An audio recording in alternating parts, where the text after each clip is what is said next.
Hello everybody, it is the Economancer here once again with another response criticism video. This one is done by Robert Reich. It's Does Trickle-Down Economics Actually Work? First of all, we've already had a video where we go into what trickle-down economics is and how it's been proposed under the theoretical assumptions of capitalism before.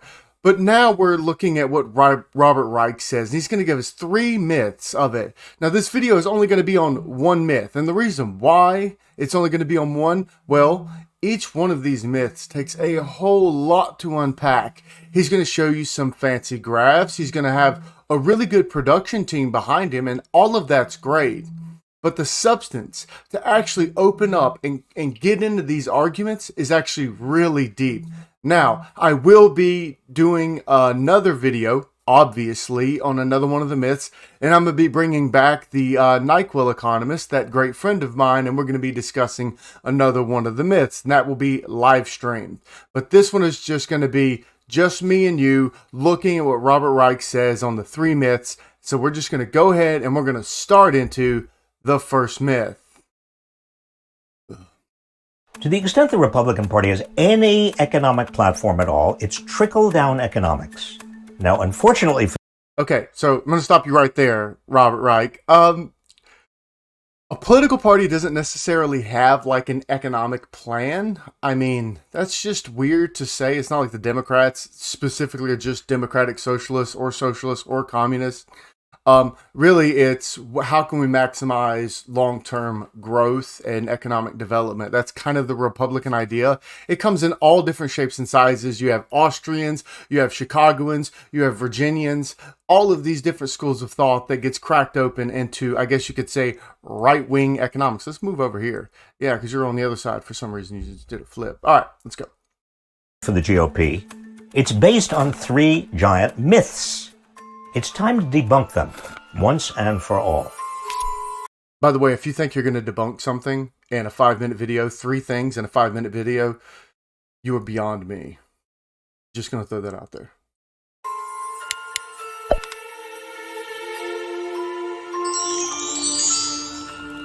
See, good production. I can't do that. Tax cuts for corporations and the rich create more and better jobs. Wrong. Corporations used Trump's giant tax cut to buy back shares of their own stock and boost share prices. From 2017 to 2018, stock buybacks increased by a staggering 50%. Lowe's. All right, so I could let him talk, but so the first thing that we have to understand is tax cuts for corporations and tax cuts for the rich are 2 different arguments, first and foremost. First, cutting corporate taxes and taxes on the top 1%, those are obviously not the same. And since they're 2 different arguments, let's crack them open because the utilities that's going to be used to calculate these are also different. So first, let's start off with like corporate tax cuts. The argument is founded in the principle that in America, we had really, really high corporate tax rates. And the tax rates were high enough that we were losing in the global competitive market. So what does this mean? So if you're a country and you're trying to attract more corporations, you're going to want to have a lower tax rate. So prior to the tax cut, the United States was witnessing a reduction in the number of corporations. Now, after the tax cut, we started seeing a small introduction. But one of the ideas is that it takes a little bit of time for this to come in, and we'll get into that.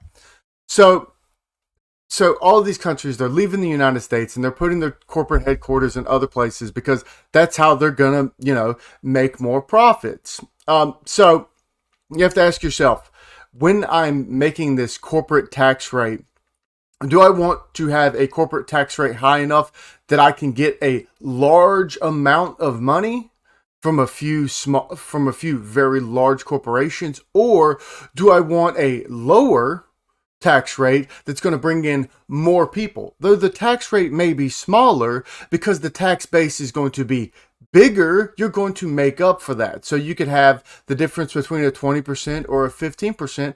That 5% change that you're going to have, that could be the difference between an increase in 20% of the amount of businesses, which will increase your revenue. even if it's at a lower tax rate.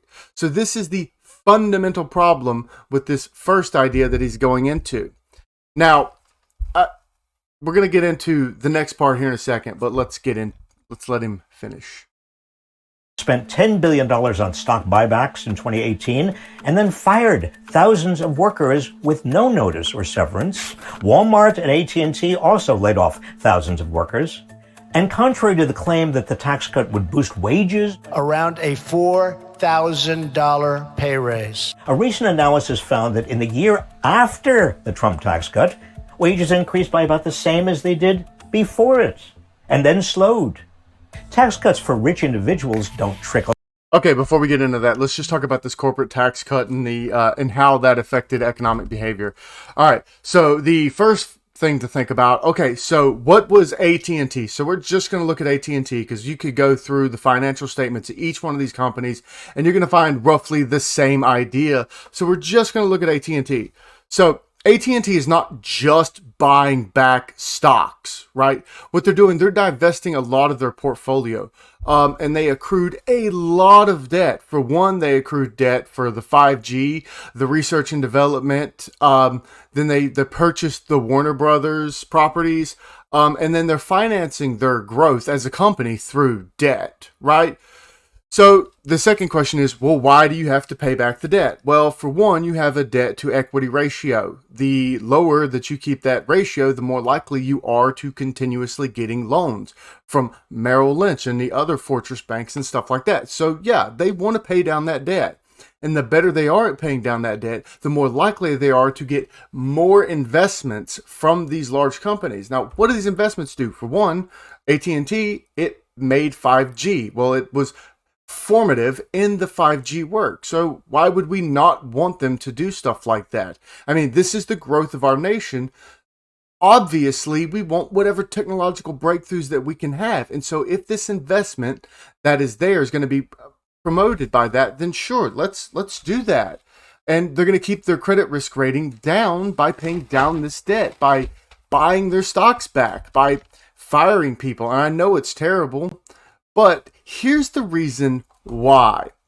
So the tax effect is it's lagged, right? So we have rational expectations or whatever.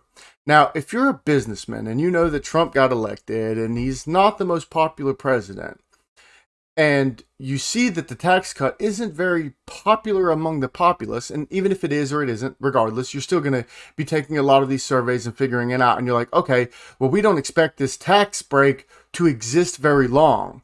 So instead of moving into getting more jobs and actually producing more money to the working class for this stuff, you're going to go, okay, there's a credibility constraint with the government.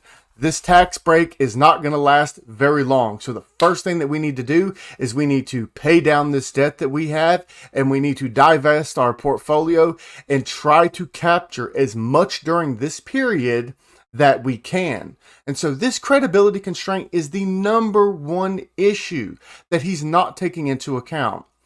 Had AT&T had foresight or forecasted that, hey, like 5 years down the road, we're still going to have this, or 10 years down the road, or 20 years down the road, they're going to maneuver their portfolio, their business management, and their total, corporate governance in regards to that tax break.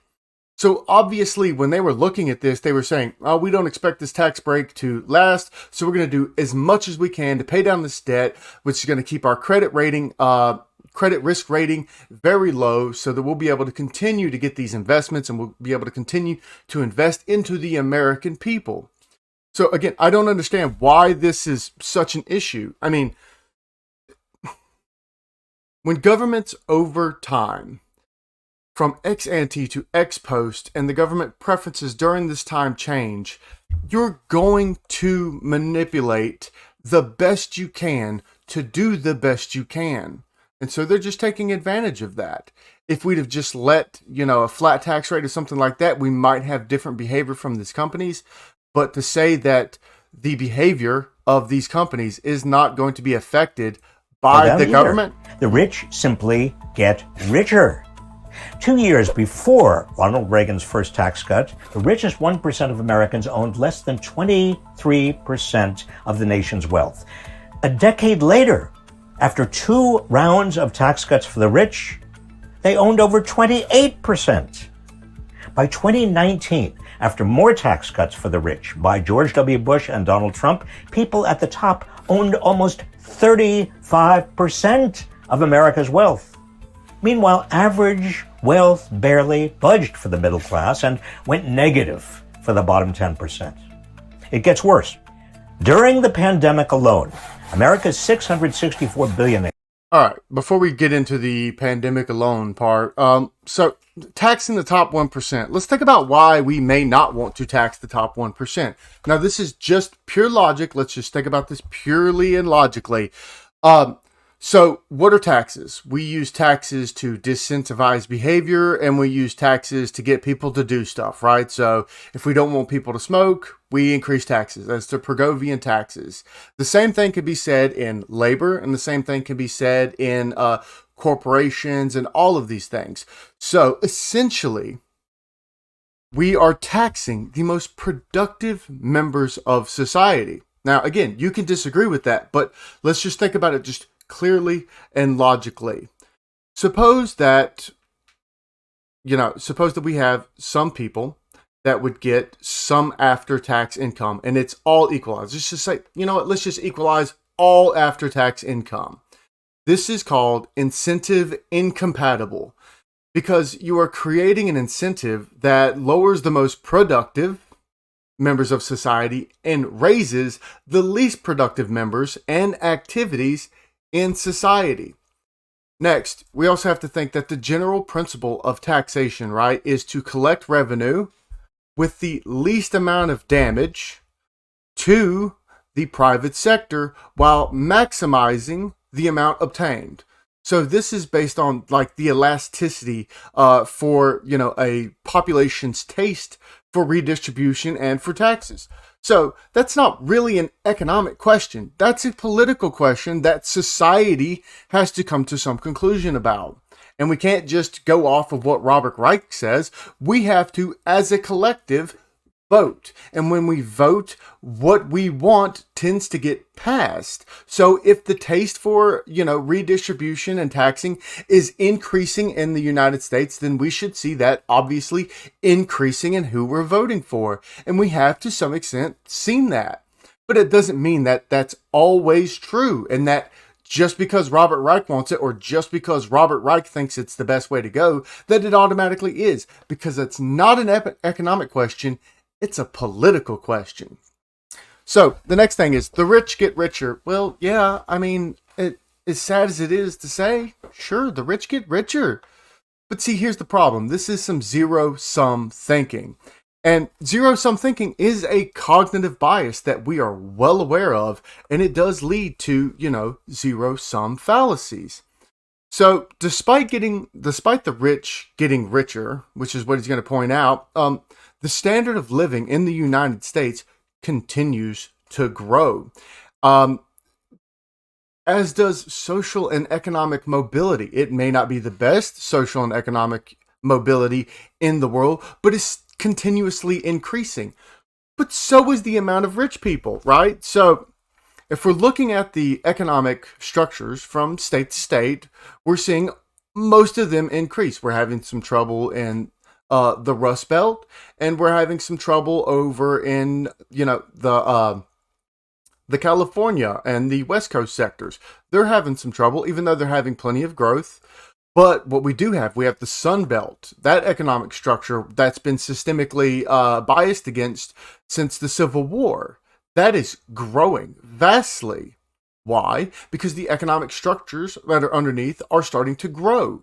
And we're starting to see increases in economic and social mobility in those places.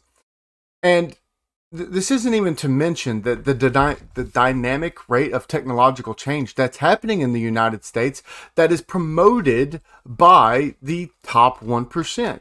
All of this investment, it doesn't just stay in their pocket. They're not just hanging on to it like it's some change or stuffing it under their mattress. They're constantly pumping it back in. And that's where the idea of trickle down theory comes from. It's like, well, it's not that it trickles down. It's just that once you get something, because it's in your company, it's rarely in your back pocket, it's invested in equities and stuff like that, it's getting spread out because that money flows into all the other investments. So if you're going to go get a loan to start a new business, if you're an entrepreneur, that money that's created, it does flow. It may not flow the way Robert Reich thinks it flows, and it may flow not the way that everybody else likes, but it does flow. And it does promote the additional growth that we have year over year, day over day. So he's absolutely wrong. And it is fostered by a harsh economic system. There is some level of inequality in the United States that makes people go, oh my God, this is terrible. Absolutely. To some extent, it is. But you also have to understand that it's making everything better. To say that it's not is ridiculous. You know, I've said this before in my original inequality video that I was like, I don't understand why there's so much outrage and inequality in the United States. Because I was like, I grew up, rather not well off. And my mother was even in a worse position. My mother, she slept in a house with 5 other children that was 2 rooms. It wasn't even 2 bedrooms. They had a kitchen, which wasn't even a kitchen, and a living room, which all the kids slept in. There were holes in the walls that let the breeze come through, and during the wintertime, it was awful. They had to work at 10, 11, 12 years old to go and make money because, somebody in their family was sick, so on and so forth. I'm not going to go into all the details. But from my mother to me to now, it's a vastly different world. And income inequality may be an issue for some, but I don't think it's the end-all be-all. And I also don't think that Jeff Bezos being rich is necessarily going to stop me from having anything. Has added $1.3 trillion to their collective wealth and now own over $4 trillion.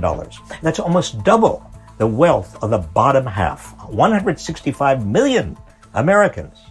But nothing has trickled down. Even before the pandemic, wages stagnated. All right, so this is where we're going to end the video on his part. I'm going to keep going through because he says tax cuts for corporations and the rich spur more economic growth. And we'll get into that, but let's finish this last piece up. All right, so let's think about some things. Total number of millionaires continue to increase in the United States. The United States makes up a majority of millionaires in the world. So obviously something in our economic system is working. And most of this is driven by the equities market that I was talking about earlier.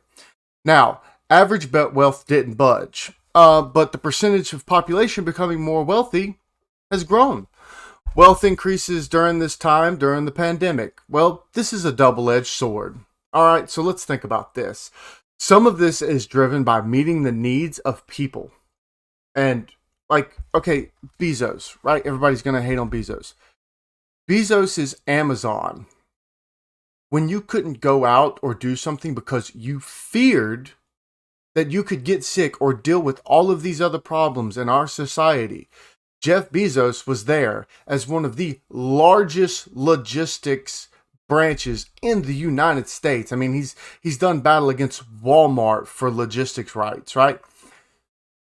How many people benefited from Jeff Bezos? How many people benefited from Amazon? Tons of people, everyone. I myself, I know plenty of people out there that wanted goods and services that could not go out and get it. So what'd they do? They got on Amazon and they got it. And for you to say that he's not doing anything for the United States or for America at large or the public or whatever, I think is an absurd notion, because obviously it's something that people needed, something that people wanted, and it did make the world a better place, especially during a pandemic. Why should he not reap the benefits from what he's created? Why should he not get those? I mean, it's absurd to me. I think it's beautiful what he had done. He made the world so much better. All right. Now, here comes the downside of this, right? So, yeah, I mean, he did make everything better, quote unquote. But here's the problem. You can point to capitalism and saying, oh, capitalism's doing bad. Well, sure, fine. That's your opinion. But here's the thing that I made in the other video. This is a government failure. Why? Well, the government, A, produces anti-competitive regulation that would keep out people that can compete against Amazon. It runs antitrust laws that typically target some of these largest competitors from actually facing a lot of competition, right? So it was like Family Dollar and Dollar General are going to be put together. They were going to combine into one big branch. That was going to put Walmart on a teetering scale because Walmart wasn't sure if they were going to be able to compete against that. So they didn't let it happen. And so now those economy of scales are all messed up, whereas the economy of scale for Dollar General and Family Dollar would have been much better to compete against Walmart. So there you go. You have government intervening in the market through regulation and antitrust that limits competition in the market. The same can be said for Amazon. Amazon had a battle against Walmart when it comes to logistics and truck driving and all of that. That's another one. They're using the government to hammer each other and do all of these things. If you remove the bad regulation, which again, you need regulation, but if you remove all the bad regulation and all the corruption that's involved in that, you would see capitalism flourish just like we do in other places. You know, everybody points to the Nordic countries, right? Like the Nordic countries have a very free market. They have a very competitive market. They have large social reforms. They have large social safety nets, and all of that's good. But they don't have as much anti-competitive nature to their markets like the United States does. And so if we're going to be talking about what's efficient, what's best, we have to take that into account. And under those two circumstances, I don't find it reasonable. So at the end of the day, here's the problem with his ultimate point. One, he doesn't understand, A, the differences between taxes on the top 1% and corporate taxes. B, he doesn't understand why we would want to reduce corporate taxes or reduce the taxes for the top 1%. And C, he doesn't understand that a lot of the problems that are associated with these large corporations and these highly invested portfolios for the 1% is that it's from anti-competitive behavior either allowed or performed by the United States government. If you want to do something to make it better, you don't need to raise the taxes. You need to limit some of the outrageous regulations that makes anti-competitive behavior happen, and you need to make these people pay for the things that they do. So if you want to be anti-competitive in the system, then you will have to pay for it, whether that's through additional taxes or whether that's through, just cracking up your company in general, right? That's how you make a more competitive market. Blaming competition for the problems that you perceive without looking at all the actual factors that lay underneath misses the entire point. And so with that, I am the Economancer. I'll be coming with you soon with another video, and again, this one will be with the NyQuil Economist. I hope you enjoyed this. I hope you learned something from it, and I do plan on doing a lot more of these videos so you can get a more broader understanding of like what conservatism, what economists may think about some of this normative prescriptive behavior that we're seeing on YouTube and a lot of these think tanks and stuff like that are just out there promoting their own belief, and they don't really care about what the science says, because at the end of the day, my job is to teach you the economancy that I've learned from the great Economicon. Have a good one.